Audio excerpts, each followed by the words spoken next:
അപ്പോ അത് താടിയെല്ലുകൾ വരെ അത് എത്തിയിട്ടുണ്ടെന്നാണ്. ഫ അതുകൊണ്ട് ഹും അവർ മുക്മഹൂൻ.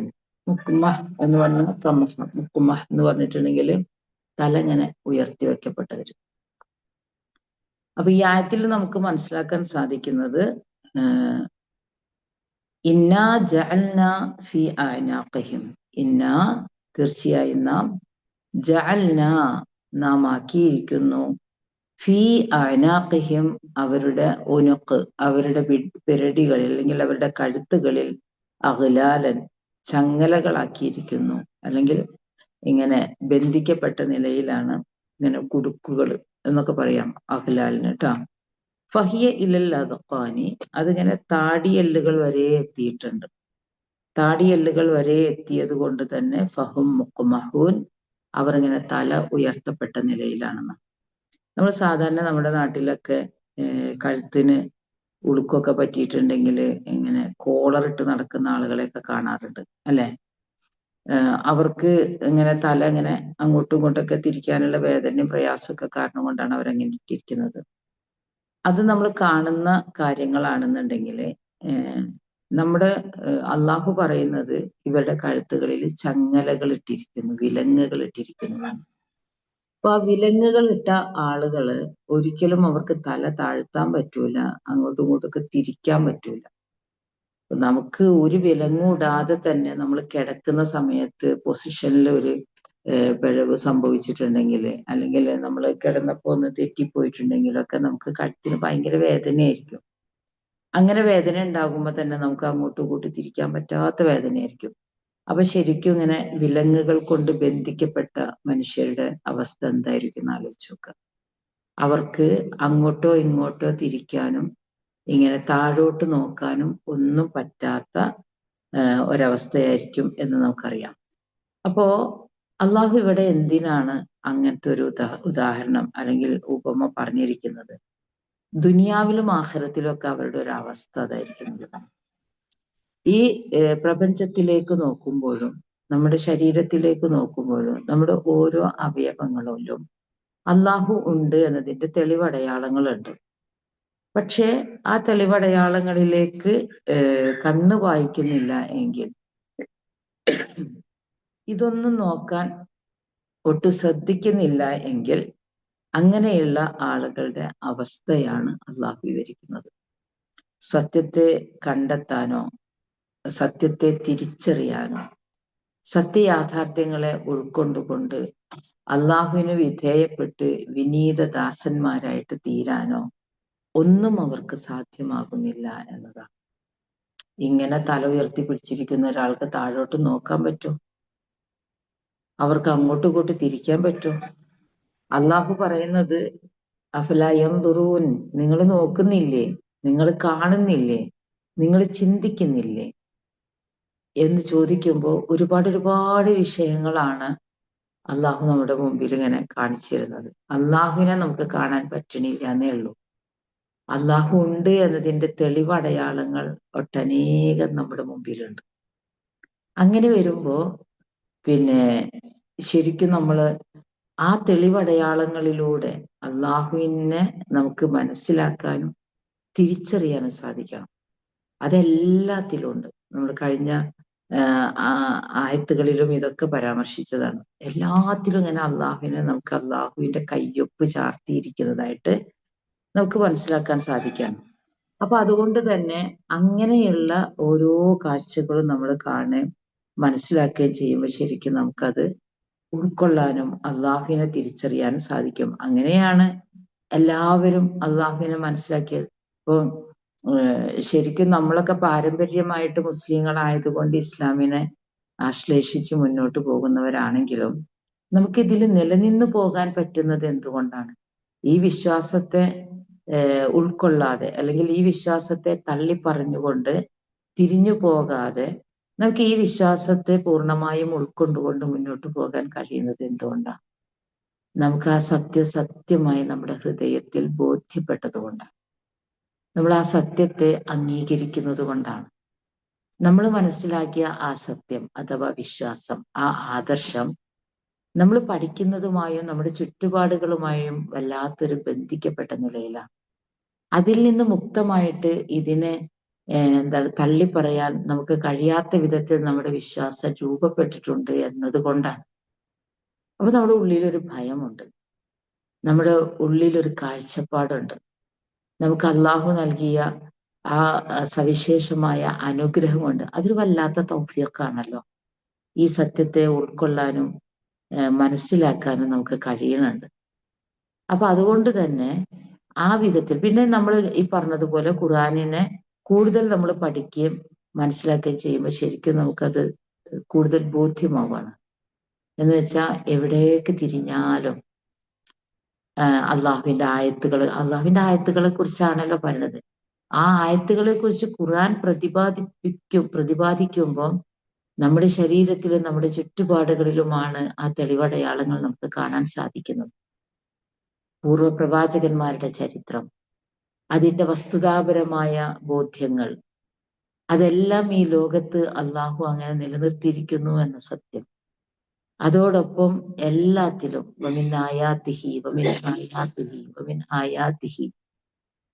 നിങ്ങൾക്ക് അതിൽ അവന്റെ ആയത്തിൽപ്പെട്ടതാണ്. ലിക്കും ആയാത്ത്, നിങ്ങൾക്ക് ആയത്തുകളുണ്ട്. ഒരുപാട് വിഷയങ്ങളെ കുറിച്ച് പറയുമ്പോൾ അള്ളാഹു പറയുന്നത് അതാണ്, നിങ്ങൾക്കതിൽ തെളിവടയാളങ്ങളുണ്ട്. അള്ളാഹു ഉണ്ട് എന്നതിനെ ബോധ്യപ്പെടുത്തുന്ന വിധത്തിൽ. കൂടുതൽ മനസ്സിലാക്കണമെങ്കിൽ എന്ത് വേണം? നമ്മൾ ചിന്തിക്കണം, നമ്മൾ കാണണം, നമ്മളൊന്ന് അങ്ങോട്ടും ഇങ്ങോട്ടും ഒന്ന് തിരിഞ്ഞു നോക്കണം. പക്ഷെ അഹങ്കാരം തലയ്ക്ക് പിടിച്ചു കഴിഞ്ഞാൽ തിരിയാൻ പറ്റണില്ല, നോക്കാൻ പറ്റണില്ല, കുനിയാൻ പറ്റണില്ല. അപ്പൊ അവരെങ്ങനെ നിൽക്കുന്നത്? ഈ സത്യത്തെ ഒന്നും കാണാതെ, ഈ സത്യ യാഥാർത്ഥ്യങ്ങളെ ഒന്നും അംഗീകരിക്കാതെ ഒരൊറ്റ നിപ്പ് ഇങ്ങനെ നിൽക്കണം.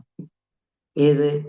ചങ്ങലകൾ ഇങ്ങനെ കഴുത്തില് ഇട്ട് ബന്ധിക്കപ്പെട്ട നിലയില്, ഒട്ടും താഴോട്ട് നോക്കാൻ പറ്റാതെയും അങ്ങോട്ടും ഇങ്ങോട്ടും ഒക്കെ ഇങ്ങനെ തിരിഞ്ഞു നോക്കാൻ പറ്റായും മുകളിലേക്ക് അങ്ങ് പറയുന്നുണ്ടല്ലോ, നിങ്ങൾ ആകാശത്തിലേക്ക് നോക്കുന്നില്ലേ, നിങ്ങൾ ഭൂമിയിലേക്ക് നോക്കുന്നില്ലേ, നിങ്ങൾ സസ്യങ്ങളിലേക്ക്, മൃഗങ്ങളിലേക്ക്, പക്ഷികളിലേക്ക്, ജീവജന്തുക്കളിലേക്ക്, കോടാനുകോടി പടച്ച തമ്പുരാന്റെ സൃഷ്ടിജാലങ്ങളിലേക്ക് നിങ്ങൾക്ക് നോക്കിയാൽ നിങ്ങൾക്ക് റബ്ബിനെ കണ്ടെത്താൻ സാധിക്കും. അവന്റെ വിനീത ദാസന്മാരായിട്ട് മാറാൻ സാധിക്കും. നിങ്ങൾക്ക് എന്തേ അതിന് സാധ്യമാകാത്തത് എന്ന് ചോദിക്കുമ്പോൾ നമ്മൾ എവിടേക്കും നോക്കണില്ല. നമ്മളിങ്ങനെ ഒറ്റ നിപ്പ് നിൽക്കുകയാണ്. അതിനെങ്ങനെ തല ഉയർത്തിയിട്ട് ഒട്ടും ഇങ്ങോട്ട് കുനിഞ്ഞ് ഇങ്ങനെ താഴോട്ട് ഇങ്ങനെ നമുക്ക് നോക്കാൻ തന്നെ പറ്റാത്ത വിധത്തിൽ നമ്മളിങ്ങനെ തല ഉയർത്തിപ്പിടിച്ചവരാണ് എന്ന് വെച്ചാൽ ആ സത്യത്തെ മനസ്സിലാക്കാൻ പറ്റാത്ത ആളുകൾ എന്നർത്ഥം കേട്ടോ. മനുഷ്യ സമൂഹത്തിൽ ഒരുപാട് ആളുകൾ ഇങ്ങനെയുള്ളവരാണ്. അതാണ് ഇവിടെ പറയുന്നത്. തീർച്ചയായും നാം ആക്കിയിരിക്കുന്നു ഫീ അനാഖിഹിം, അവരുടെ കഴുത്തുകളിൽ നാം ആക്കിയിരിക്കുന്നു അഗ്ലാലൻ, ചങ്ങലകളാക്കിയിരിക്കുന്നു, വിലങ്ങുകളാക്കിയിരിക്കുന്നു. അതിന്റെ വലിപ്പവും അതിങ്ങനെ ചുറ്റപ്പെട്ട നിലയിലും ഒട്ടും തല അനക്കാൻ പറ്റാത്ത ഒരവസ്ഥയൊക്കെ നമ്മളിങ്ങനെ മനസ്സിലാക്കി നോക്കുക. ഫഹിയ ഇലൽ അദ്ഖാൻ, അതിങ്ങനെ ചങ്ങലകൾ ഇങ്ങനെ ബന്ധിക്കപ്പെടുക മാത്രമല്ല, ഫഹിയ ഇലൽ അദ്ഖാൻ, ഇങ്ങനെ താടിയെല്ലുകളിലേക്ക് ഇങ്ങനെ എത്തി നിൽക്കണം. അപ്പൊ ഇതിങ്ങനെ ഇതേ പൊസിഷനിൽ നിൽക്കുമ്പോൾ നമുക്ക് ഒന്നും കാണാൻ പറ്റില്ല. ഫഹിയ ഇലൽ അദ്ഖാനി ഫഹും, അപ്പോൾ അതുകൊണ്ട് തന്നെ അവര് മുഖ്മഹൂന്നാണ്. അപ്പൊ ശരിക്കും ഇതിങ്ങനെ തല പൊക്കപ്പെട്ട ഒരു നിലയിലാണ്. തല ഇങ്ങനെ പൊക്കി നിർത്തിയിരിക്കുകയാണ്. അവർക്കൊട്ടും കാണാൻ പറ്റണില്ല. അവർക്ക് കണ്ടറിയുകയും കണ്ടതിനെ ഹൃദയത്തിലിട്ട് നമ്മൾ ആലോചിക്കുകയും ഒക്കെ ചെയ്യേണ്ടതുണ്ട്. വെറുതെ ഇങ്ങനെ കണ്ടുപോയാൽ പോരല്ലോ.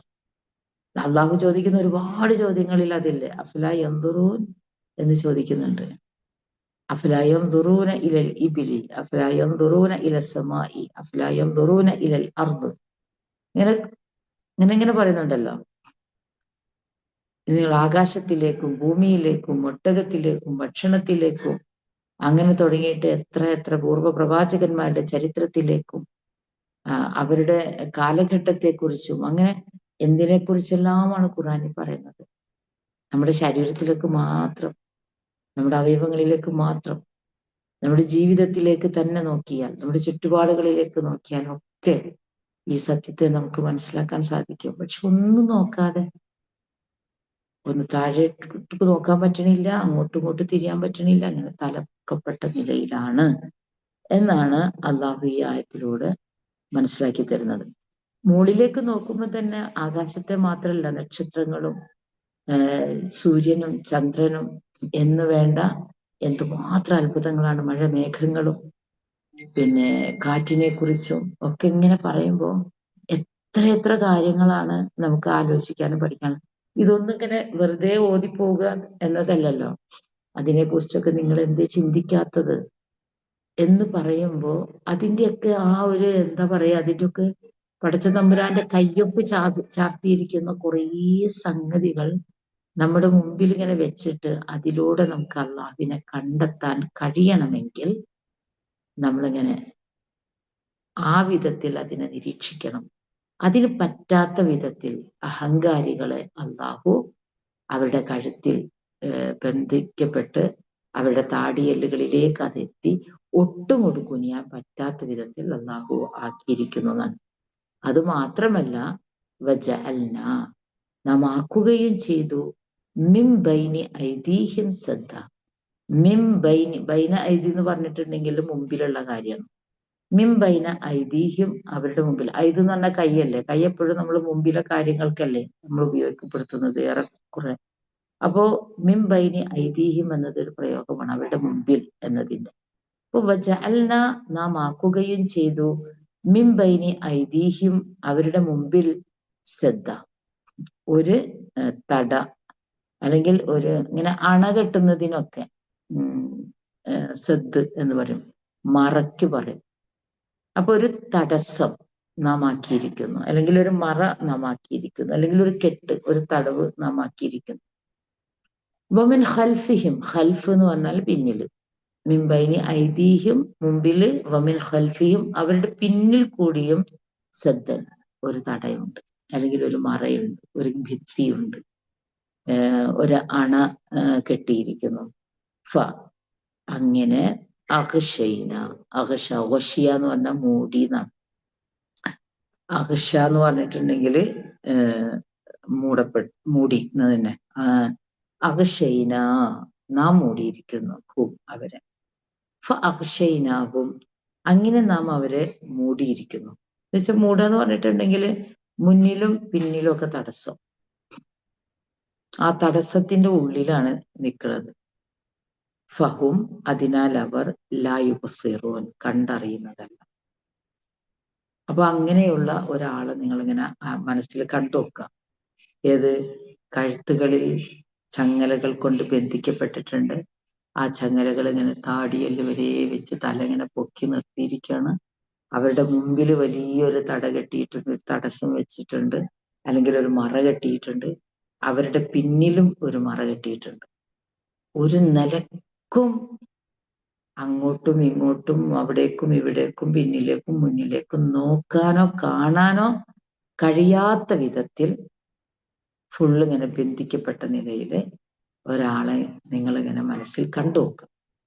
എത്ര വലിയ ഉദാഹരണമാണ്, എത്ര മഹത്തരമായ ഒരു ഉദാഹരണമാണ് അള്ളാഹു നൽകിയിരിക്കുന്നത് എന്ന് ആലോചിച്ച് നോക്കാം. എത്രയോ ആവർത്തി യാസീൻ വായിച്ചിട്ടും ഇതിന്റെ പൊരുൾ മനസ്സിലാക്കാൻ കഴിയാതെ പോയി എങ്കിൽ അവരാണ് ശരിക്കും ഇങ്ങനെ മറകെട്ടി തിരിച്ചിരിക്കുന്നത്. മനസ്സിലാവുണ്ടോ? അവരുടെ മുന്നിൽ ഒരു മറ, അവരുടെ പിന്നിൽ ഒരു മറ, അവരുടെ കഴുത്ത് വരെ അതിങ്ങനെ എത്തിയിട്ടുണ്ട്. അവർക്ക് അങ്ങോട്ടും ഇങ്ങോട്ടും തിരിക്കാൻ പറ്റണില്ല, താഴോട്ട് നോക്കാൻ പറ്റണില്ല, ഒന്നും പറ്റണില്ല. അപ്പൊ ആലോചിച്ച് നോക്കിയേ, സത്യത്തെ കാണണമെങ്കിൽ, സത്യം ബോധ്യപ്പെടണമെങ്കിൽ നമുക്ക് എത്ര കാര്യങ്ങളെ നോക്കേണ്ടതുണ്ട്. നമുക്ക് പ്രവാചകനെ കാണണം. നമുക്ക് ഇത് പ്രവാചകന്റെ കാലത്തല്ല അവതരിപ്പിച്ചത്. ആ നദീറായ ബഷീറായ പ്രവാചകൻ സല്ലല്ലാഹു അലൈഹി വസല്ലമയെ കാണണം, ഈ സത്യത്തെ ഉൾക്കൊള്ളണം, ആ പ്രവാചകൻ സല്ലല്ലാഹു അലൈഹി വസല്ലം പറയുന്ന കാര്യങ്ങളുടെ പിറകെ കൂടണം. അദ്ദേഹത്തിൽ നിന്ന് കേൾക്കുകയും പഠിക്കുകയും മനസ്സിലാക്കുകയും ചെയ്യണം. ആ ആയത്തുകളിലൂടെ തന്നെ പൂർവ്വപ്രവാചകന്മാരുടെ ചരിത്രം പറയുമ്പോൾ അതറിയണം.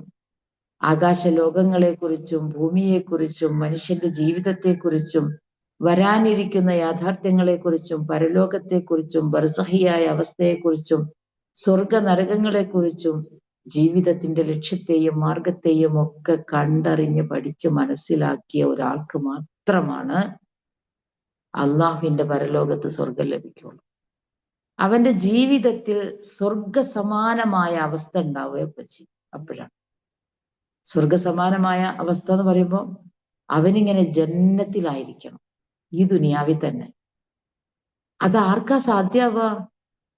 അത് സാധ്യമാകുന്നത് മനസ്സിന്റെ പിടുത്തങ്ങളിൽ നിന്ന്, സമ്മർദ്ദങ്ങളിൽ നിന്ന്, അസ്വസ്ഥതകളിൽ നിന്ന്, വസ്വാസുകളിൽ നിന്ന്, പൈശാചികമായ തോന്നലുകളിൽ നിന്ന് ഒക്കെ മുക്തമായി സ്വസ്ഥമായ ശാന്തമായ അള്ളാഹുവിന്റെ ആശ്വസിപ്പിക്കലും അള്ളാഹുവിന്റെ സമാധാനിപ്പിക്കലും അള്ളാഹുവിന്റെ പ്രതീക്ഷയും അള്ളാഹുവിന്റെ കാരുണ്യവും അവന്റെ അനുഗ്രഹങ്ങളും ഒക്കെ ആകുമ്പോൾ ഈ ലോകം സ്വർഗസമാനമാണ്. അങ്ങനെ സമാധാനത്തോടെ ജീവിച്ച, അങ്ങനെ സ്വർഗീയമായ സംതൃപ്തിയോടുകൂടി ജീവിച്ച മനുഷ്യർക്ക് അള്ളാഹു ഒരുക്കി വെച്ചിരിക്കുന്ന സ്വർഗത്തെക്കുറിച്ചും ഒക്കെ അറിയണമെങ്കിൽ ഒരു വല്ലാത്തൊരു ജാഗ്രത ഉണ്ടായിരിക്കണം, ഒരു ശ്രദ്ധ ഉണ്ടായിരിക്കണം ജീവിതത്തിൽ. അവന് അശ്രദ്ധയിലാകരുത്. അശ്രദ്ധയിലായിട്ടുള്ള ആളുകൾക്ക് മുന്നറിയിപ്പും താക്കീതും നൽകാൻ വേണ്ടിയിട്ടാണ് റസൂൽ സല്ലല്ലാഹു അലൈഹി വസല്ലമയെ നിയോഗിച്ചത്. റസൂൽ സല്ലല്ലാഹു അലൈഹി വസല്ലമയിലൂടെ വേദപുസ്തകങ്ങളെ അല്ലാഹു അവതരിപ്പിച്ചത്. അപ്പൊ സ്വാഭാവികമായിട്ടും ഈ യാഥാർത്ഥ്യങ്ങളെ ഉൾക്കൊള്ളാൻ, അതിനെ അംഗീകരിക്കാൻ വിശ്വാസികൾ ബാധ്യസ്ഥരാണ്. എല്ലാവരും ബാധ്യസ്ഥരാണ്. മനുഷ്യർക്കാണ് അള്ളാഹു പ്രവാചകനെ നിയോഗിച്ചത്. മനുഷ്യ സമൂഹത്തിലേക്ക് നിയോഗിക്കപ്പെട്ട പ്രവാചകൻ മനുഷ്യർക്ക് മനസ്സിലാകുന്ന ഭാഷയിൽ മനുഷ്യർക്ക് കാര്യങ്ങൾ പഠിപ്പിക്കാൻ വന്നു എങ്കിൽ ആ കാര്യങ്ങളെ പഠിച്ചറിയാൻ തുറന്ന കണ്ണുകൾ ഉണ്ടാകണം, കൂർമ്മ ബുദ്ധി ഉണ്ടാകണം, നല്ല ശ്രദ്ധ ഉണ്ടാകണം, ആലോചന ശേഷി ഉണ്ടാകണം. സർവോപരി അവന്റെ എല്ലാ അഹങ്കാരങ്ങളും താഴെ ഇറക്കി വെച്ച് അവൻ വിനയാന്വിതനാകണം. അപ്പൊ ആരുടെ ഭാഗത്തു നിന്നാണ് ഈ ശ്രമം ഉണ്ടാകേണ്ടതെന്ന് ആലോചിക്കുക. അത് നമ്മുടെ ഭാഗത്തു നിന്ന് ഉണ്ടാവണം. എപ്പോഴും നമ്മൾ മനസ്സിലാക്കുന്നത്, നിങ്ങൾ ഒരു ചാണെടുത്താൽ അള്ളാഹു ഒരു മുഴ മടക്കുന്ന. ഇപ്പൊ ഫസ്റ്റ് സ്റ്റെപ്പ് നമ്മൾ വെക്കണം. നമ്മൾ അതിനു വേണ്ടി പരിശ്രമിക്കണം. നിങ്ങൾ ചിന്തിക്കുന്നില്ലേ, നിങ്ങൾ ബുദ്ധി കൊടുത്ത് ആലോചിക്കണില്ലേ എന്ന് പറയുമ്പോൾ ആലോചിക്കണം, ചിന്തിക്കണം, പഠിക്കണം. എല്ലാം നമ്മുടെ മുമ്പിൽ ഇങ്ങനെ തുറന്ന പുസ്തകമായിട്ട്, ഈ തുറന്ന പുസ്തകത്തിൽ നിന്നാണ് വായിക്കാൻ പറഞ്ഞത്. ഇഖ്റ, നീ വായിക്കെന്ന് പറയുമ്പോ ഈ തുറന്ന പുസ്തകം, പ്രപഞ്ചം ഇങ്ങനെ തുറന്നു വെച്ചിരിക്കുകയാണല്ലോ. ഈ വായന എങ്ങനെയായിരിക്കണം? ബിസ്മി റബ്ബിക്, നിന്റെ രക്ഷിതാവിന്റെ നാമത്തിൽ നീ വായിക്കുക. അല്ലദീ ഖലഖ, അവനാ സൃഷ്ടിച്ചത്. അപ്പൊ സൃഷ്ടിച്ച് സംവിധാനിച്ച് രൂപപ്പെടുത്തി പാകപ്പെടുത്തി ഇത്രമേൽ വലിയ അത്ഭുതകരമായ സൃഷ്ടിയാക്കിയതിനെ ശരിക്കും കണ്ണു തുറന്ന് പഠിച്ചാലേ മനസ്സിലാവും, അല്ലാതെ മനസ്സിലാവില്ല. അപ്പൊ നീ കാണും, അതും ആരോട് പറഞ്ഞു?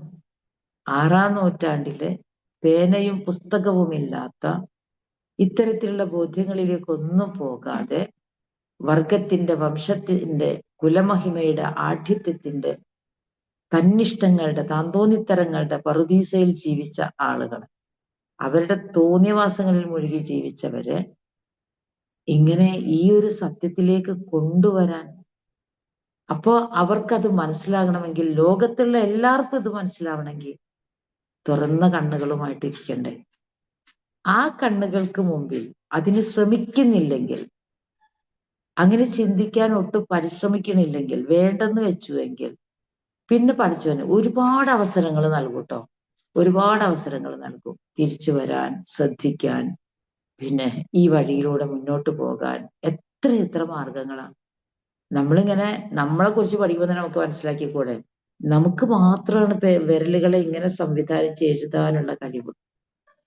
നമുക്ക് മാത്രമാണ് മനസ്സിലെ ആശയങ്ങളെ ഇങ്ങനെ മറ്റുള്ളവരുടെ മുമ്പിൽ പറഞ്ഞ് അവതരിപ്പിക്കാനുള്ള കഴിവ്.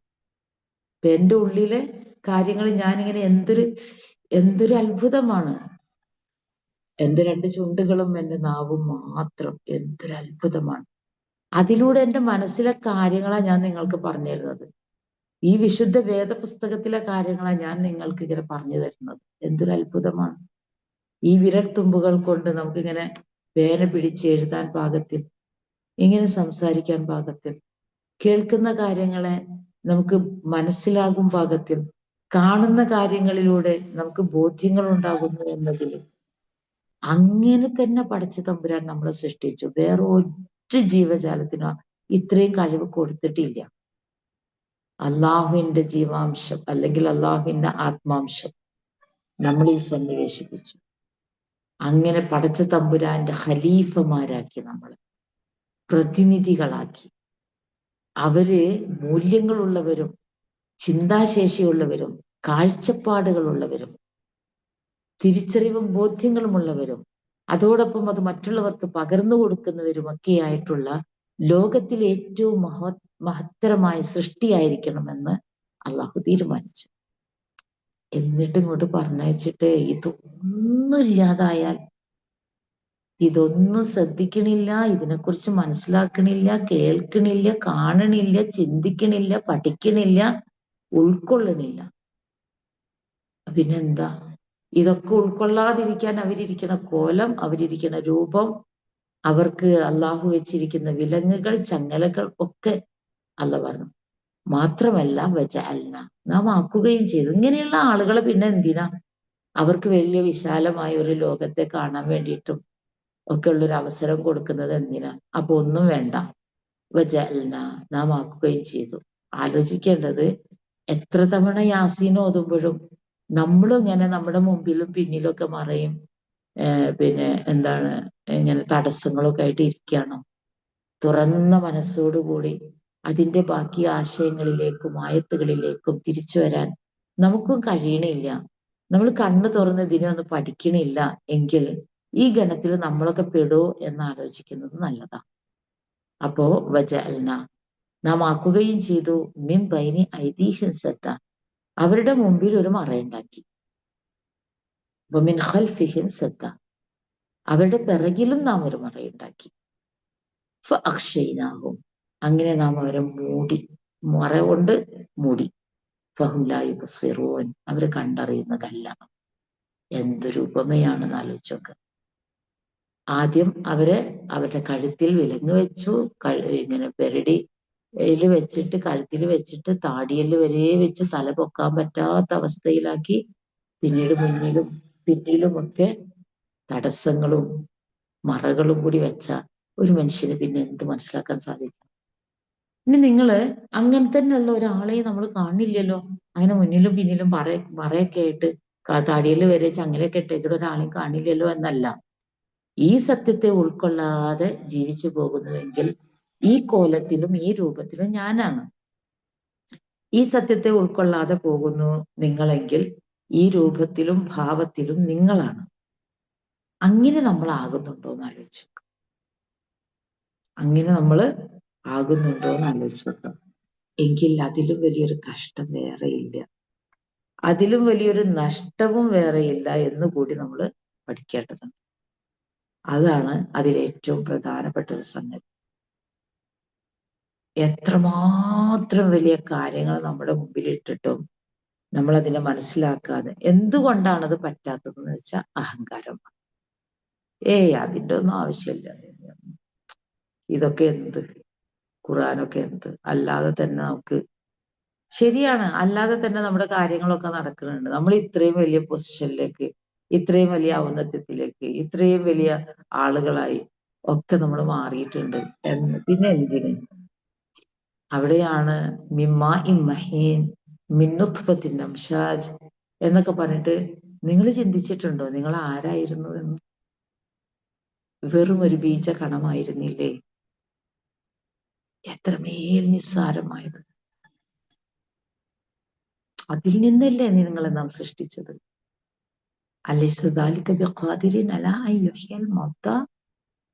അങ്ങനെയുള്ള പടച്ചവന് പറ്റൂലേ? നിങ്ങളെ വീണ്ടും മടക്കി കൊണ്ടുപോയി ഇതേപോലെ സൃഷ്ടിക്കാൻ. അപ്പൊ ഈ അഹങ്കാരികളൊക്കെ മരിച്ചു പോയിട്ടുണ്ട്. ഇപ്പൊ കുറേ അഹങ്കാരികൾ ജീവിച്ചിരിക്കുന്നുണ്ട്. നമ്മൾ ആ അഹങ്കാരികളിൽ പെടാതിരിക്കണം. നമ്മൾ തുറന്ന കണ്ണുകളുമായിട്ട് ഈ പ്രപഞ്ചത്തെ വായിക്കണം. ഈ പ്രപഞ്ചം ഒരു തുറന്ന പുസ്തകമാണ്. അതിനെ കാണാൻ, അതിലെ ഓരോ വരികളിലൂടെയും സഞ്ചരിക്കാൻ, അതിന്റെ ആവശ്യമുള്ള ഇടത്ത് കുത്തും കോമയൊക്കെ ഇട്ട് വായിക്കാൻ, പഠിക്കാൻ, മനസ്സിലാക്കാൻ, ഉൾക്കൊള്ളാൻ, തിരിച്ചറിയാൻ ഒക്കെ നമുക്ക് സാധിക്കണം. അങ്ങനെ ഒന്നും ഇല്ലാന്നുണ്ടെങ്കിൽ ഉറപ്പായിട്ടും നമ്മൾ ഈ ഒരു അവസ്ഥയിലാണ്. ആ അവസ്ഥയാണ് നമ്മൾ ആലോചിച്ച് നോക്കേണ്ടത്. ഇങ്ങനെ കഴുത്തിലിങ്ങനെ ചകിരയൊക്കെ ഇട്ട് താടിയിട്ട് വരെ വെച്ച് മുന്നിലൊരു മറ, പിന്നിലൊരു മറ, ഇങ്ങോട്ടും അങ്ങോട്ടൊക്കെ തിരിക്കാൻ പറ്റണില്ല, താഴോട്ട് നോക്കാൻ പറ്റണില്ല. ഇതേ അവസ്ഥയിൽ ജീവിക്കുന്ന ഒരുപാട് ആളുകൾ. നമ്മൾ ആ അവസ്ഥയിൽ എത്താതിരിക്കാനുള്ള ശ്രമം. അപ്പൊ എന്ത് വേണം? യാസീൻ പോലും സാധാരണ ഒരു കണ്ണിനുമപ്പുറം ഒരകക്കണ്ണുകൊണ്ട് ശരിക്കും ഇങ്ങനെ നിരീക്ഷിച്ച് പടച്ച തമ്പുരാനെ ഭയങ്കര വിനയത്തോടുകൂടി അള്ളാഹുവിന്റെ ഓരോ അത്ഭുതകരമായ തെളിവടയാളങ്ങളെയും കാണാനും പഠിക്കാനും മനസ്സിലാക്കാനൊക്കെ നമ്മൾ ശ്രമിക്കണമെന്നതാണ് പറഞ്ഞു വരുന്നത് കേട്ടോ. അപ്പൊ എന്തുകൊണ്ടാണ് അതിന് പറ്റാത്തത് എന്ന് ചോദിച്ചിട്ടുണ്ടെങ്കിൽ, സത്യത്തിൽ നിന്നുള്ള ഒരു തടസ്സം പടച്ച തമ്പുരാൻ പിന്നീട് ഈ സത്യത്തെ കാണാതെ പോകുന്നവരുടെ മുമ്പിൽ അള്ളാഹു ഒരു തടസ്സം ഉറപ്പായിട്ടും മുന്നിലും പിന്നിലും ഒക്കെ വെക്കും. ആ സത്യത്തെ കാണുന്നതിൽ നിന്ന്, വീക്ഷിക്കുന്നതിൽ നിന്ന് അവരുടെ കണ്ണുകളെ അങ്ങോട്ട് അക്ഷയിനാഹും, അതാണ് അതും കൂടെ ഉണ്ട്, അങ്ങോട്ട് മൂടി അങ്ങോട്ട് കളയും. മുന്നിലും പിന്നിലും തടസ്സം വെക്കുന്നു മാത്രമല്ലല്ലോ പറഞ്ഞത്, അക്ഷയിനാഹും, നാം അവരെ മൂടിക്കളയുകയും ചെയ്യുന്നതാണ്. അപ്പൊ അതുകൊണ്ട് തന്നെ ഗുണമുള്ള ഒരു കാഴ്ചയും കാണാൻ പറ്റൂല, ഒരു തരത്തിലും അനങ്ങാൻ പറ്റൂല, ഒന്നും ഉണ്ടായിട്ടൊട്ട് കാര്യമില്ല. എല്ലാ വിധത്തിലും എവിടേക്ക് നോക്കിയാലും ഇനി ഒന്നും കാണാൻ പറ്റൂല. ആ വിധത്തിൽ മറ വിളിച്ചു. ആനയുടെ ചെവിയെ കുറിച്ചും അതേപോലെ എന്താ പറയാ, ഈ കുതിരക്ക് ഇങ്ങനെ ഇവിടെ ഇതിങ്ങനെ വെച്ചു കൊടുക്കുന്നതിനെ കുറിച്ചൊക്കെ പറയാറുണ്ട്. ആനയ്ക്ക് ആനയുടെ വലിപ്പം കാണാതിരിക്കാനും, കുതിരക്ക് കുതിരയുടെ ശക്തി അതുണ്ടാവുമല്ലോ, അതൊക്കെ ഇല്ലാതിരിക്കാനും. അപ്പോ അത്രയും പവർ, അല്ലെങ്കിൽ പിന്നിലുള്ളത് ഒന്നും ഇല്ലാത്ത ശരിക്കും ഇങ്ങനെ മുന്നോട്ടുള്ള ആ കുതിപ്പിന് കൂടുതൽ ആക്കം കിട്ടാനും ഒക്കെയാണ് ഈ തടസ്സങ്ങൾ. നമ്മളത് അങ്ങനെ ഒരു സൈഡിൽ മാത്രമല്ല, നമ്മുടേന്ന് പറഞ്ഞാൽ സത്യത്തെ നിരാകരിക്കുന്ന, സത്യത്തെ അംഗീകരിക്കാത്ത ആളുകളുടെ മുന്നിലും പിന്നിലും ഒക്കെ മറയും വെച്ചു, അവരുടെ കഴുത്തിൽ ബന്ധിക്കപ്പെട്ടു, തല താഴ്ത്താനും പറ്റൂല, കൂടാതെ അവരുടെ കണ്ണുകളെ നമ്മൂടെയും ചെയ്തു. എന്തൊരു അന്ധകാരമായിരിക്കും എന്ന് ആലോചിച്ച് നോക്കണം. അതേ അന്ധകാരത്തിലല്ല ഇന്ന് ഒരുപാട് ആളുകൾ ജീവിക്കുന്നത്. അവരെല്ലാ വെളിച്ചത്തിനുള്ളിലും അവർ അന്ധകാരത്തിലാണ്, എല്ലാ ട്യൂബ് ലൈറ്റിന്റെ ഉള്ളിലും അവർ അന്ധകാരത്തിലാണ്. ഒരു സത്യവർക്ക് കാണാൻ പറ്റണില്ല, കേൾക്കാൻ പറ്റണില്ല, മനസ്സിലാക്കാൻ പറ്റണില്ല, ഒരു തെളിവും അവര് കാണുന്നില്ല. അതാണ് പറയുന്നത്, ഞാൻ അങ്ങനെ ആക്കും എന്നാണല്ലോ പറഞ്ഞത്. വജഅൽനാ, നാം ആക്കിയിരിക്കുന്നു എന്നൊക്കെ പറയുമ്പോ, അഭിഷേന, നാം മൂടിയിരിക്കുന്നു എന്നൊക്കെ പറയുമ്പോൾ പടച്ചോൻ അങ്ങനെ ആക്കി തീർക്കുന്നതാണ്.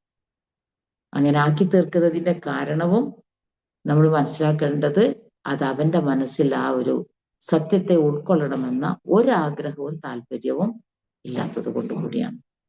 എന്നിട്ട് അല്ലാഹു പറയുന്നത് വസവാഉൻ, സമമാണ്, അലൈഹിം, അവർക്ക്, അൻദർതഹും, അൻദറ എന്ന് പറഞ്ഞാൽ താക്കീത് നൽകി, അൻദർത, നീ താക്കീത് നൽകി, അൻദർതഹും, നീ അവർക്ക് താക്കീത് നൽകിയാലും സമമാണ്, അം, അതല്ല, ലം തുൻസിർഹും, നീ അവർക്ക് താക്കീത് നൽകിയിട്ടില്ലെങ്കിലും സമമാണ്, ലാ യുഅ്മിനൂൻ, അവരെന്ത് ചെയ്യൂല, അവർ വിശ്വസിക്കൂല എന്ന്.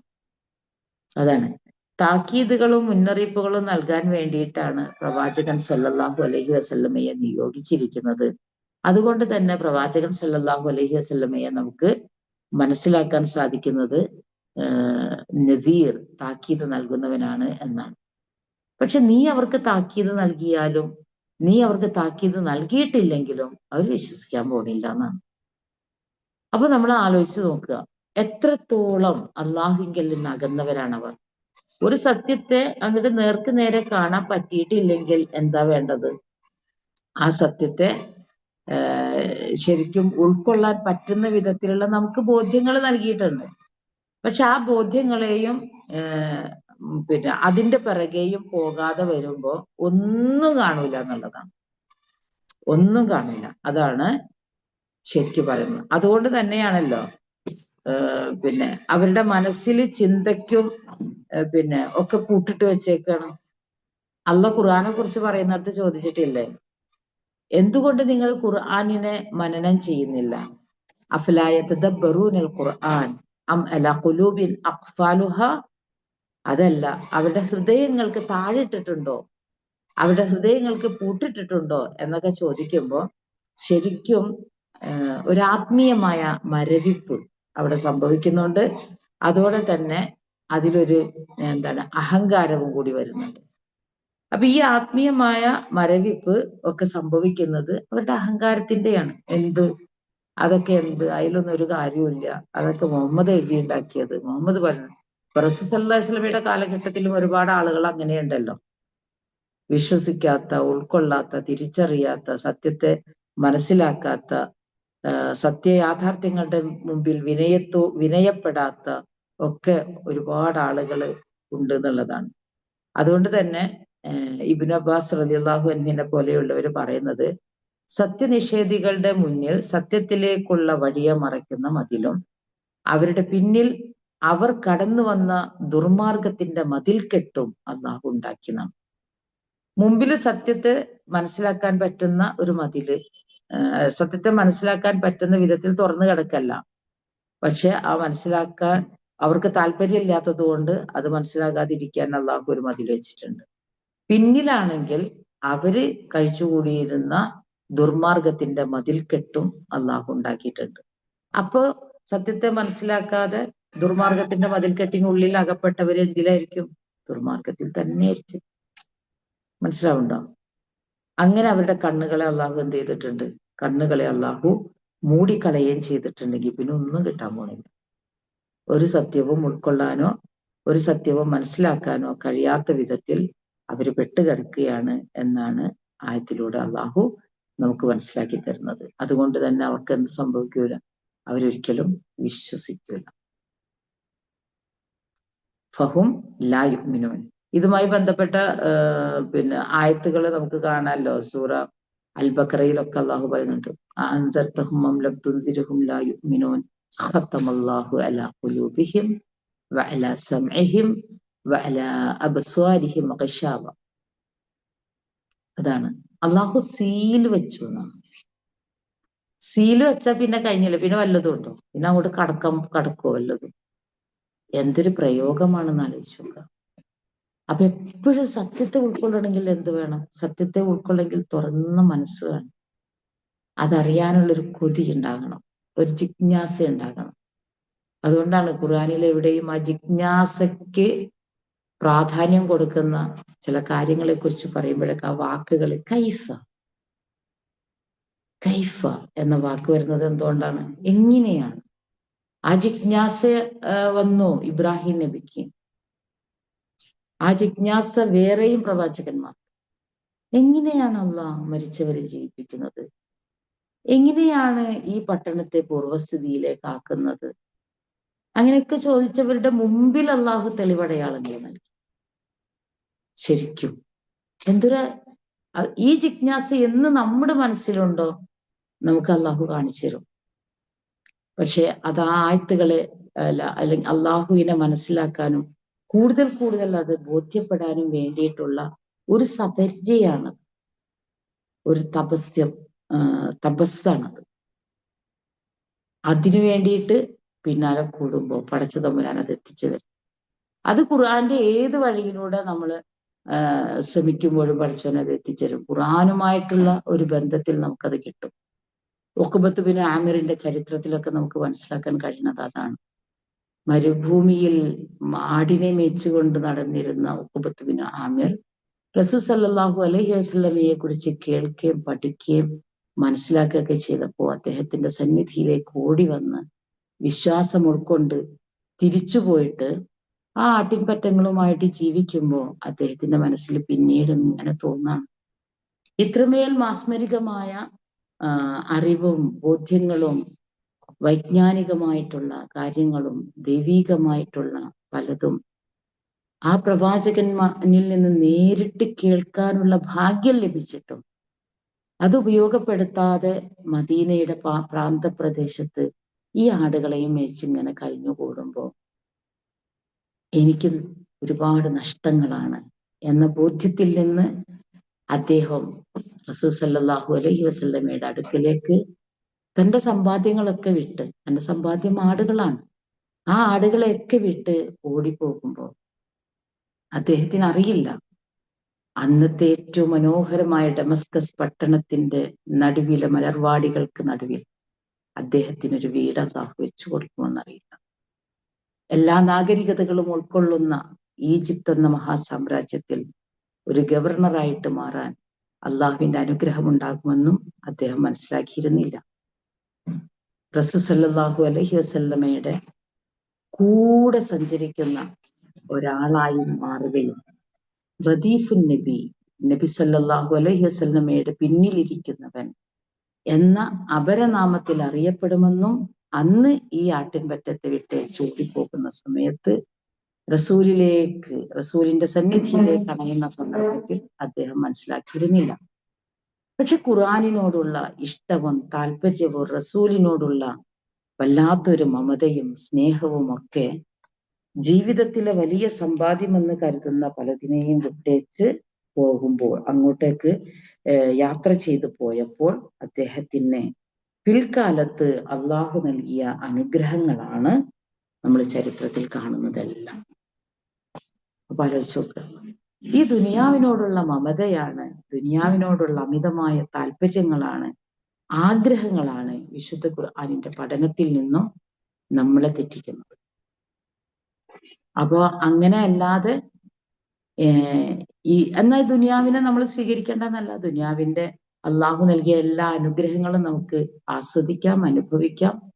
പക്ഷേ സ്വസ്ഥതയും ശാന്തവും സമാധാനവുമായ ഒരു മനസ്സിന്റെ ഉടമയാകാൻ, പടച്ച തമ്പുരാനിലേക്ക് കാര്യങ്ങളെ തവക്കുൽ ചെയ്യാൻ, അള്ളാഹുവിന്റെ ആയത്തുകളെ ഹൃദയത്തിലേക്ക് ചേർത്ത് വെച്ച് ജീവിതത്തിന്റെ ലക്ഷ്യത്തെയും മാർഗത്തെയും തിരിച്ചറിയാൻ, സ്വർഗമെന്ന ഏറ്റവും വലിയ ലക്ഷ്യത്തിലേക്ക് എത്താനൊക്കെ കുറെയൊക്കെ നമ്മൾ വല്ലാതെ ചിന്തിക്കുകയും ആലോചിക്കുകയും നമ്മുടെ എല്ലാ വിധത്തിലുള്ള അഹങ്കാരങ്ങളെ അങ്ങോട്ട് മാറ്റിവെക്കുകയും ചെയ്താൽ ഒരു മറയും ഇല്ലാതെ ഈ പ്രപഞ്ചത്തെയും അള്ളാഹുവിനെയും റസൂലിനെയും അതേപോലെ ജീവിതത്തിന്റെ എല്ലാത്തിനെയും നമുക്ക് മനസ്സിലാക്കാൻ അള്ളാഹു നമുക്ക് അവസരം തരും.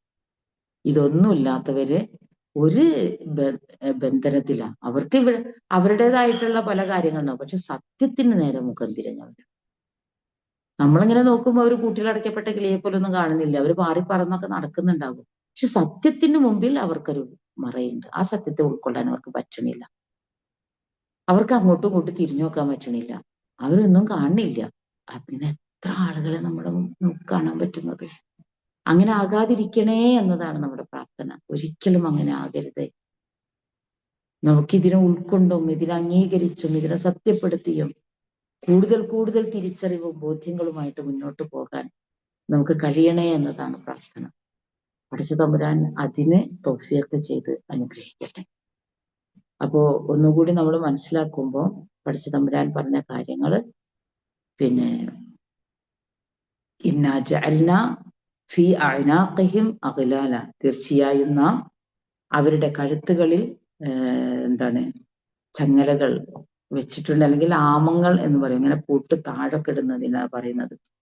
ഫഹി ഇലൽ അദ്ഖാൻ, അതിങ്ങനെ താടി എല്ലുകൾ വരെ എത്തിയിട്ടുണ്ട്. ഫഹും മുഖ്മഹൂൻ, അതുകൊണ്ട് തന്നെ അവർ തല പൊക്കപ്പെട്ട നിലയിലാണ്. ഇതൊക്കെ പടച്ചത്തമ്പുരാൻ നമുക്ക് മനസ്സിലാക്കി തരുന്നതാണ് കേട്ടോ. സത്യത്തിന് നേരെ പുറംതിരിയുന്നവരുടെ അവസ്ഥകളെ നമുക്ക് മനസ്സിലാക്കി തരുന്നതാണ്. വജഅൽനാ മിൻ ബൈനി ഐദീഹിം സദ്ദ, അവരുടെ മുമ്പില് നാം ഒരു മറയുണ്ടാക്കി. വമിൻ ഖൽഫിഹിം സദ്ദ, അവരുടെ പിറകിലും നാം ഒരു മറയുണ്ടാക്കി. ഫഅഗ്ശൈനാഹും, എന്നിട്ട് നാം അവരെ മൂടി. ഇപ്പൊ മുന്നിലും പിന്നിലും മറ, ചങ്ങലകൾ, തല പൊക്കിയ നിലയിൽ എവിടേക്കും തിരിയാൻ പറ്റൂല, പിന്നെ അവരെ അങ്ങോട്ട് മൂടിക്കളഞ്ഞു. ഫഹും ലാ യുബസ്സിറൂൻ, അതുകൊണ്ട് തന്നെ അവരെ കണ്ടറിയുന്നവരല്ല. അങ്ങനെ ഇരിക്കുന്ന ഒരാൾക്ക് വസവാഉനലഹിം, അവർക്ക് സമമാണ് അൻസർതഹും, നീ അവർക്ക് താക്കീത് നൽകിയാലും അംലം തുൻസിർഹും, നീ അവർക്ക് താക്കീത് നൽകിയിട്ടില്ലെങ്കിലും ഫഹും ലാ യുഅ്മിനൂൻ, അവർ വിശ്വസിക്കുകയില്ല. അപ്പൊ റസൂലിന്റെ കാലത്ത് ഇങ്ങനെ ഇല്ലെന്ന് വെച്ചാൽ ഇങ്ങനത്തെ ഒരുപാട് ആളുകളുണ്ട്. ഈ കാലഘട്ടത്തിൽ ഇങ്ങനത്തെ ആളുകളില്ലെന്ന് വെച്ചാൽ ഉണ്ട്. ഇപ്പൊ നമുക്ക് അബൂലഹബിനെയും അബൂജഹലിനെയും ഒക്കെ പഠിക്കുമ്പോൾ അവരൊക്കെ ഇതേപോലെയാണല്ലോ, സത്യത്തിന് നേരെ പുറംതിരിഞ്ഞവർ.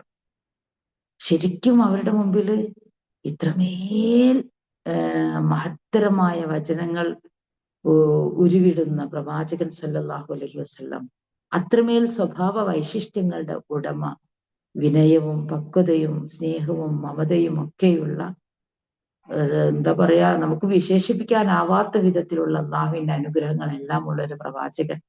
ആ പ്രവാചകന്റെ നാവിൻ തുമ്പിലൂടെ വരുന്നത് അന്നേ വരെ അവർ കേട്ടിട്ടില്ലാത്ത മാസ്മരികമായിട്ടുള്ള വചനങ്ങൾ. എന്നിട്ടും ആ പ്രവാചകനെ അംഗീകരിക്കാൻ കഴിയാതെ പോയത് അത് അഹങ്കാരം കൊണ്ടാണ്, അത് തന്നിഷ്ടം കൊണ്ടാണ്, അത് വേണ്ടെന്ന് വെച്ചിട്ടാ. ഒരു വിനയവും അള്ളാഹുവിന്റെ മുമ്പിൽ കാണിക്കാൻ കഴിയാത്തത് കൊണ്ടാണ്. അപ്പൊ അങ്ങനെയുള്ളവരെ പടച്ച തമ്പുരാൻ എന്ത് ചെയ്തു? ഈ വിധത്തിലാക്കി തീർത്തു എന്നതാണ് നമ്മൾ മനസ്സിലാക്കേണ്ടത്. പൂർവ്വ കാലഘട്ടത്തിൽ അങ്ങനെയുള്ള ആളുകളുണ്ട്. എന്നാൽ താക്കീത് നൽകിയിട്ട്, മുന്നറിയിപ്പുകൾ നൽകിയിട്ട്, അതിനെ വിനയത്തോടുകൂടി എല്ലാവിധ അഹങ്കാരത്തിലും ജീവിച്ചിരുന്നിട്ടും വിനയപ്പെട്ട് പടച്ച തമ്പുരാനിലേക്ക് തിരിച്ചു വന്നിട്ട് അതിനെ സ്വീകരിച്ചവരും നമുക്ക് കാണാൻ സാധിക്കും. ഉമർ ഇബ്നുൽ ഖത്താബിന്റെ ചരിത്രമൊക്കെ നമ്മളെ അതല്ലേ പഠിപ്പിക്കുന്നത്. എന്തൊരു എന്താണ്, ഒരു ചൊല്ല് തന്നെ ഉണ്ടായിരുന്നു, ഉമറിന്റെ ഒട്ടകം വിശ്വസിച്ചാലും ഉമർ വിശ്വസിക്കൂല എന്ന് പറഞ്ഞാൽ അത്ര വലിയ കേമനായി, അത്രയും വലിയ ധാർഷ്ട്യത്തിലും ഇതിലൊക്കെ ജീവിച്ചിരുന്ന ഭയങ്കര ധിക്കാരിയായും പോക്കിരിയായും എന്നൊക്കെ പറയാൻ പറ്റുന്ന പാകത്തിൽ ജീവിച്ചിരുന്നിട്ട് പോലും ഈ സത്യത്തെ ഉൾക്കൊണ്ട് റളിയല്ലാഹു അൻഹു, അള്ളാഹു അദ്ദേഹത്തെ തൃപ്തിപ്പെട്ടു എന്ന വിധത്തിലേക്ക് നമ്മൾ ഇപ്പോഴും പറയുമ്പോൾ പറയാൻ പാകത്തിൽ ആ ഖുർആനിന്റെ വചനങ്ങൾ കേട്ട മാത്രയിൽ അദ്ദേഹത്തിന്റെ എല്ലാ അഹങ്കാരവും അങ്ങോട്ട് ഉരുകി തീർന്ന് സത്യത്തെ സത്യമായി ഗ്രഹിച്ച് പ്രവാചകന്റെ സന്നിധിയിലെത്തി ഇസ്ലാം ആശ്ലേഷിച്ചു എന്ന് നമുക്കറിയാം. ഇക്രിമ ബിൻ അബൂജഹലിനെ നമ്മൾ പഠിക്കുമ്പോഴും അബൂജഹലിന്റെ മകനാണ്. റസൂലിനെ തള്ളിപ്പറയുകയും ഒക്കെ ചെയ്തിരുന്ന ആൾ. മക്ക വിജയവേളയില് റസൂൽ സല്ലല്ലാഹു അലൈഹി വസല്ലമ മറ്റുള്ളവർക്ക് മാപ്പ് കൊടുത്തതിനെ കുറിച്ചൊക്കെ, കാരണം ഇവിടുന്ന് ഓടിപ്പോയി, യമനിലേക്ക് ഓടിപ്പോയതാണ്. എന്നിട്ട് തിരിച്ചു വന്നു റസൂൽ സല്ലല്ലാഹു അലൈഹി വസല്ലമയിൽ വിശ്വസിക്കുകയും തന്റെ അഹങ്കാരം എല്ലാം വെടിയുകയും ചെയ്തു എന്നതാണ്. അതേപോലെ ഒരുപാട് ആള്, അബൂ സുഫിയാനെ കുറിച്ച് നമുക്കറിയാം, അബ്ദുല്ലാഹിബ്നു സലാമിനെ കുറിച്ച് റളിയല്ലാഹു അൻഹും, ഇവരെ കുറിച്ചൊക്കെ നമ്മൾ പഠിക്കുമ്പോൾ ഇവരൊക്കെ അവരുടെ എല്ലാ അഹങ്കാരങ്ങളും മാറ്റിവെച്ച് വിനയവിധേയരായിട്ട് റസൂൽ സല്ലല്ലാഹു അലൈഹി വസല്ലമയുടെ സന്നിധിയിലെത്തി ഈ വിശ്വാസത്തെ ഉൾക്കൊണ്ട് ആ സത്യത്തെ അംഗീകരിച്ചവരാണ്. വർത്തമാനകാലത്ത് നമുക്ക് ഇങ്ങനെയുള്ള ഒരുപാട് ആളുകളെ കാണാൻ സാധിക്കും. മാൽക്കം എക്സ്, പിന്നെ അമേരിക്കയിലെ കറുത്ത വർഗക്കാരുടെ ഇടയിൽ പ്രവർത്തിച്ച് അവർക്ക് വേണ്ടി പോരാടിയിരുന്ന പ്രമുഖനായിട്ടുള്ള നേതാവാണ്. വംശീയമായ വിദ്വേഷ ചിന്താഗതികളിൽ നിന്നും അഹങ്കാരത്തിൽ നിന്നൊക്കെ മാറി അദ്ദേഹം ഈ ഇസ്ലാമിനെ ആശ്ലേഷിച്ചതിന് കാരണം അതിലെ സമത്വമാണ്, അതിലെ സാഹോദര്യമാണ്, അതിൻ്റെ ഒരു പവിത്രതയാണ്. മക്കയിലൊക്കെ കറുത്തവരും വെളുത്തവരും ചുമന്നവരും പിന്നെ എല്ലാവരും ഒരേപോലെ തവാഫ് ചെയ്യുന്നു. അള്ളാഹുവിന്റെ മുമ്പിൽ എല്ലാവരും നിസ്കരിക്കുമ്പോൾ ഒരേപോലെ, ആർക്കും ഒരു വ്യത്യാസവും ഇല്ല. ഈ അകറ്റലുകളില്ല, മാറ്റി നിർത്തലുകളില്ല, അരികുവൽക്കരിക്കലില്ല, ഒന്നുമില്ല. അങ്ങനെയുള്ള ഇത്രമേൽ സമത്വമുള്ള ഒരു മതത്തെ ഉൾക്കൊണ്ട് മനസ്സിലാക്കി അദ്ദേഹം മക്കയിൽ വന്ന ആ സത്യത്തെ പിന്നെ സ്വീകരിക്കുകയും അതേപോലെ തന്നെ അദ്ദേഹം ഹജ്ജ് ചെയ്യുകയും ഒക്കെ ചെയ്തു എന്നത് നമുക്കറിയാം.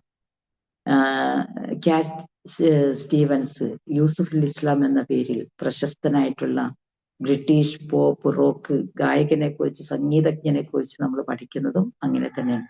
എല്ലാവിധ സൗകര്യങ്ങളുടെയും പണത്തിന്റെയും ഒക്കെ നടുവിൽ നിൽക്കുമ്പോഴും അദ്ദേഹത്തിന് ഒരു ഖുർആൻ സമ്മാനമായി കിട്ടിയത് വായിക്കുകയും പഠിക്കുകയും മനസ്സിലാക്കുകയും ഉൾക്കൊള്ളുകയും ഒക്കെ ചെയ്തു എന്നുള്ളതാണ്.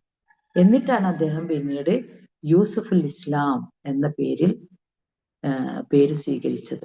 അപ്പൊ അവരൊക്കെ ഈ എല്ലാവിധ അഹങ്കാരങ്ങളിൽ നിന്നും താഴോട്ട് വന്ന് ഈ സത്യത്തെ ഉൾക്കൊണ്ടു എന്നതാണ്. കുറേ ആളുകൾ അതേപോലെ നമുക്ക് കാണാൻ സാധിക്കുന്നതാണ്. മാർഗരറ്റ് മാർക്കസ് എന്ന് പറയുന്ന അമേരിക്കൻ ജൂത കുടുംബത്തിൽ ജനിച്ച എഴുത്തുകാരിയും ഭയങ്കര ചിന്തയും പിന്നെ ഒക്കെ ഉണ്ടായിരുന്ന അവർ ഇസ്ലാമിനെ കുറിച്ചുള്ള ആഴത്തിലുള്ള പഠനം നടത്തിയിട്ടാണ് മറിയം ജമീല എന്ന പേര് സ്വീകരിച്ച് ഈ ആദർശത്തെ പുൽകിയത് എന്ന് നമുക്ക് മനസ്സിലാക്കാൻ സാധിക്കുകയാണ്. അപ്പോ തള്ളിപ്പറയുകയും വേണ്ടെന്ന് വെക്കുകയും ചെയ്യുന്നിടത്ത് ഒന്ന് നോക്കാം, ഒന്ന് പഠിച്ചു നോക്കാം, ഒന്ന് ചിന്തിച്ചു നോക്കിയാൽ ഒക്കെ അവർക്ക് ഇങ്ങനെ അള്ളാഹു വാരിക്കോരി സത്യത്തെ അവരുടെ മുമ്പിലേക്ക് എത്തിച്ചു കൊടുക്കും. അതേസമയം ഒരു താക്കീതും കേൾക്കണ്ട, ഒന്നും അറിയണ്ട, ഒന്നും മനസ്സിലാക്കണ്ട എന്നവർ അള്ള പറഞ്ഞതുപോലെ ആ അന്തർത്തഹും അമ്ലം തുന്തിരുവും, നീ അവർക്ക് താക്കീത് നൽകിയാലും താക്കീത് നൽകിയിട്ടില്ലെങ്കിലും ഫഹും ലാ യുഅ്മിനൂൻ, അവർ വിശ്വസിക്കുന്നവരല്ല എന്ന് പറഞ്ഞാൽ അവർക്ക് ഇതൊന്നും ഏൽക്കൂല. അവർ കാലാകാലം അങ്ങനെ തന്നെയായിരിക്കും. അവരുടെ മുന്നിലും പിറകിലും സൈഡിലും ഒക്കെ തന്നെ മറയാണ്. തല താഴ്ത്താനോ പൊക്കാനോ ഒന്നും അല്ല, താഴ്ത്താനോ തിരിഞ്ഞോക്കാനോ ഒക്കെ പറ്റാത്ത വിധത്തിൽ പൊക്കി നിർത്തപ്പെട്ടവരാണ് അവരുടെ തല. അവർക്കൊന്നും ചിന്തിക്കാൻ പറ്റണില്ല, അവരൊന്നും ആലോചിക്കണില്ല, അവർക്കൊരു താക്കീതുകൾ ഏൽക്കുന്നില്ല. അങ്ങനെ തന്നെ അവര് ആ മറയ്ക്കുള്ളിൽ മരണപ്പെട്ടു പോകും. വിശാലമായ ഈ ലോകത്തെ സത്യങ്ങളെ ഉൾക്കൊള്ളുകയും തിരിച്ചറിയുകയും ആ സത്യയാഥാർത്ഥ്യങ്ങളെ മനസ്സിലാക്കി മുന്നോട്ട് പോവുകയും പടച്ച തമ്പുരാന്റെ മുമ്പിൽ വിനയപ്പെട്ട് കൂടുതൽ കൂടുതൽ അവന്റെ ആയത്തുകളെ ചിന്തിച്ചും ഉൾക്കൊണ്ടും മനസ്സിലാക്കിയും അള്ളാഹുവിന്റെ വിധേയ ദാസന്മാരായി ജീവിച്ചു മരിക്കാൻ അള്ളാഹു നമുക്ക് ഏവർക്കും തൗഫീഖ് ചെയ്ത് അനുഗ്രഹിക്കട്ടെ. സത്യത്തെ ഉൾക്കൊണ്ടുകൊണ്ട് ജീവിക്കുകയും ആ പാതയിലൂടെ മുന്നോട്ട് പോവുകയും ചെയ്യുമ്പോൾ ഉറപ്പായിട്ടും നമുക്ക് ഒരുപാട് പ്രതീക്ഷകളാണ്, നമുക്കൊരുപാട് ആശ്വാസമാണ്, നമുക്കൊരു വല്ലാത്ത സംതൃപ്തിയാണ്. നമ്മുടെ ഭാരങ്ങൾ ഇറക്കി വെക്കാൻ ഒരു അത്താണിയായിട്ട് നമുക്ക് അള്ളാഹുവിനെ കാണാൻ സാധിക്കും. അവിടെ നമുക്കിങ്ങനെ സമാധാനത്തോടെ പാറി പറന്ന് നടക്കാൻ സാധിക്കും. അങ്ങനെയുള്ള സമാധാന പ്രിയരെ അള്ളാഹു അവന്റെ വിശാലമായ സ്വർഗത്തിലേക്ക് ആനയിച്ചു കൊണ്ടുപോകും. അങ്ങനെയുള്ള സ്വർഗാവകാശികളുടെ കൂട്ടത്തിൽ അള്ളാഹു നമ്മെ എല്ലാവരെയും ഉൾപ്പെടുത്തി അനുഗ്രഹിക്കുമാറാകട്ടെ. പരമദയാലുവായ അള്ളാഹുവെ, നിന്റെ ജന്നാത്തുൽ ഫിർദൗസിൽ ഞങ്ങളെ എല്ലാവരെയും ഉൾപ്പെടുത്തണമേ. ഞങ്ങളുടെ പാപങ്ങളൊക്കെ പുറത്ത് മാപ്പാക്കി തരികയും ആളിക്കത്തുന്ന നരകാഗ്നിയിൽ നിന്ന് ഞങ്ങളെ നീ കാത്തുരക്ഷിക്കുകയും ചെയ്യണമേ. ലോകത്തിന്റെ വ്യത്യസ്തമായ ഇടങ്ങളിൽ വിഷമിക്കുന്ന ദുരിതമനുഭവിക്കുന്ന ഒരുപാട് ആളുകൾ പറയപ്പെട്ടതുപോലെ പാർശ്വവൽക്കരിക്കപ്പെട്ട് അരികവൽക്കരിക്കപ്പെട്ട് തീർത്ഥാടനം ചെയ്യേണ്ടി വരുന്ന, പലായനം ചെയ്യേണ്ടി വരുന്ന ഒരുപാട് ആളുകൾ, ജീവിതത്തിന്റെ പ്രതിസന്ധികൾക്ക് മുമ്പിൽ പകച്ചു പോകുന്നവർ, കടബാധ്യതകളും രോഗപീഠകൾ കൊണ്ട് വലയുന്നവർ, കാരുണ്യവാൻ റബ്ബേ, എല്ലാവർക്കും ഈ ആശ്വാസവും സമാധാനവും നൽകി അനുഗ്രഹിക്കുകയും എല്ലാവരുടെയും ജീവിതത്തിൽ ഐശ്വര്യവും ധന്യതയും നൽകി അനുഗ്രഹിക്കുകയും ചെയ്യണം. ഞങ്ങളെ എല്ലാവരെയും നിന്റെ ജന്നാത്തുൽ ഫിർദൗസിൽ ഒരുമിച്ച് കൂട്ടി അനുഗ്രഹിക്കണം. ഞങ്ങളുടെ മാതാപിതാക്കൾക്ക് മഗ്ഫിറത്തും റഹ്മത്തും നൽകി അനുഗ്രഹിക്കണം. ربنا تقبل منا إنك أنت السميع العليم وتب علينا إنك أنت التواب الرحيم واغفر لنا يا غافر المذنبين برحمتك يا أرحم الراحمين. اللهم صل وسلم على عبدك ونبيك محمد صلى الله عليه وسلم وعلى آله وصحبه أجمعين وسلام على المرسلين والحمد لله رب العالمين. السلام عليكم ورحمة الله.